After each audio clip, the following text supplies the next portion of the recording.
পাপ করলে, অন্যায় করলে, ভুল করলে আমরা যেন তার কাছে ফিরে যাই, এ বিষয়ে বলেছেন। তো এই আয়াতের আলোকে আমরা আজকে 4টা বিষয় নিয়ে কথা শুনবো। কয়টা?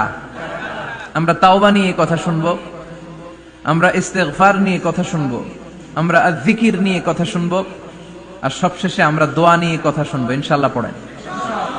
রব্বুল আলামিন বলেন, ইয়া আইয়ুহাল্লাযীনা আমানু তুবু ইলাল্লাহি তাওবাতান নাসুহা। ও আমার গোলাম, ও আমার বিশ্বাসী বান্দারা, তোমরা তওবার মতন তওবা করো। তওবার মতো তওবা করলে জীবনের সব গুনাহ মাফ করে দিতে পারে কে? আপনি তওবার মতো তওবা করলে আল্লাহ আপনার সব গুনাহ মাফ করে দিবে। আপনি চোখের পানি ছেড়ে যদি ক্ষমা চান, আপনার সব গুনাহ মাফ করে দিবে কে? আমাদের পাপ আছে না নাই? পাপ ছাড়া এমন কোন লোক এখানে আছি? বিশ্বনবী বলেছেন, কুল্লুকুম খাত্তাউ